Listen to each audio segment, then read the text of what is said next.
Our Prison Break Series 1 replay continues at midnight. First of 5, a man who has fought for his beliefs in the face of skepticism and sometimes ridicule. Our late documentary asks David Icke, was he right? The world as we know it is about to end. The world as we know it is about to end. David Icke.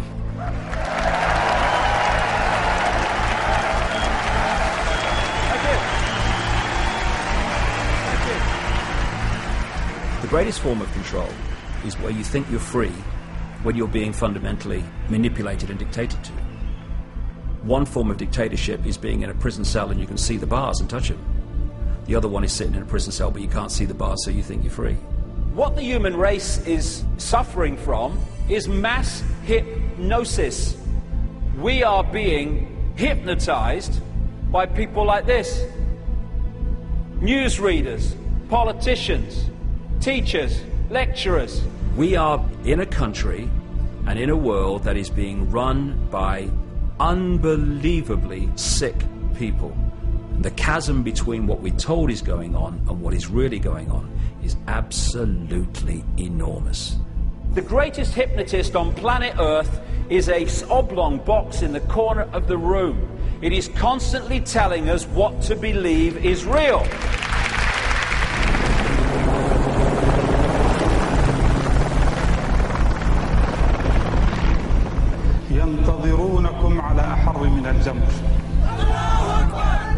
If you can persuade people that what they see with their eyes is what there is to see, you're gone.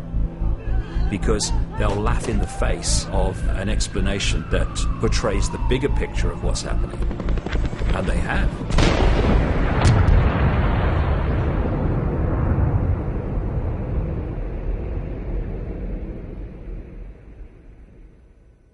Let me get this story right. The press claim that you claim to be the Son of God. Mm-hmm. Is that true?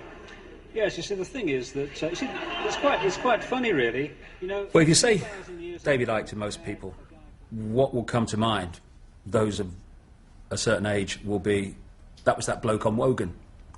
And it was a interview that changed my life. I couldn't turn the television on and hear my name mentioned without enormous laughter. I couldn't walk down the street without being laughed at by most of the people. Going into a pub, forget it, there was uproar. Right, mad! It was an extremely challenging time, but it turned out to be the making of me in many ways. And Pam here has never seen it at all, because it was not known to her until she came and met me and started to realise this interview was highly significant in my life. Every day. Was it a great shock for you to discover this at 38? Well, I think the... Oh, nice one, Tel. Let's take the piss. I'm delighted that there's so much laughter in the audience tonight. But no, it's a... Yeah, now's the great line. Just let me say this. They're laughing at you. They're not laughing with you. Fine.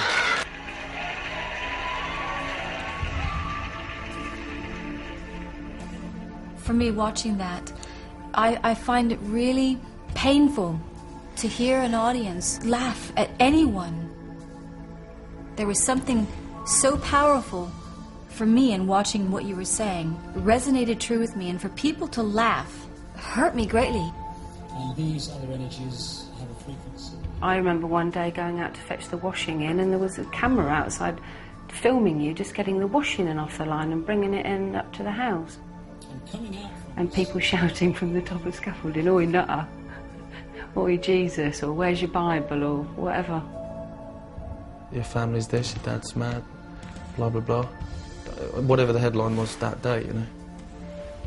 You'd walk around and you'd hear laughing and stuff like that, and it got to the point where you realised that it was because of you. You knew that, you know.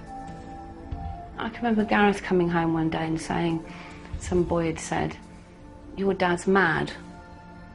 So Gareth said, "So's yours." And this boy said, "But you don't know my dad." And Gareth said, "Exactly." The hardest thing for me about the whole business that followed the Wogan show was the effect on my family. They were being laughed at, they were being ridiculed, they were being followed to school by journalists and stuff like that. But when I look at my kids now, not Jamie, he wasn't around at the time, obviously, but Gareth and Kerry, They are what they are, as we all are, not despite what had happened to them and what they experienced, but because of it. What life tends to do is hide its greatest gifts and present them as your worst nightmare. The mass ridicule that I had as a result of the Wogan show set me free of the prison that most people live in, which is the fear of what other people think. You're looking at the person who has gone on national television and radio in Britain, America, and talked about the fact that the elite families, including the royal family, are beyond the 5 sense level of their apparent human body, not human as we would perceive human. And they seem to take on that level beyond human sight a reptilian form. Now, if you are in any way in fear of what other people think of you, no way, Jose, are you going to start talking and writing about those things.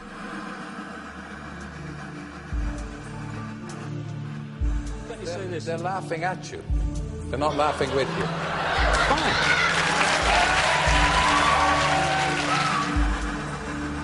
Laughing at you. They're not laughing with you. They're not laughing with you.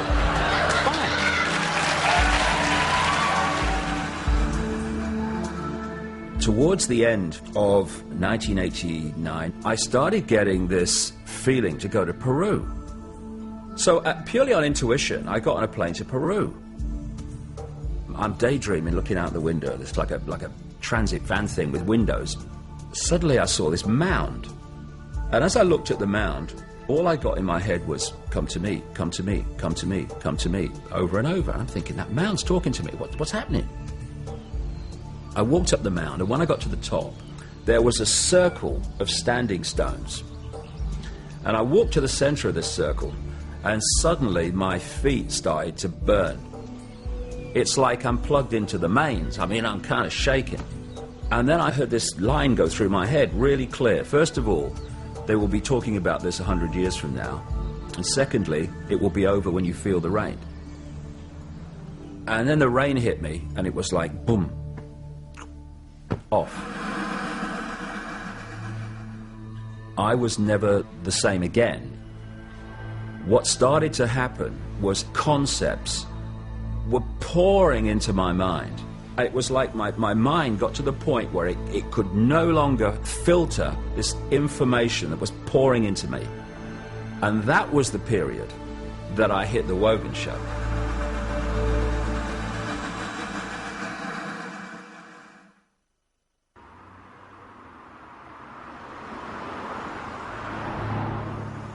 Happy birthday, darling. Thank you. First off, I'd like to give you your birthday card.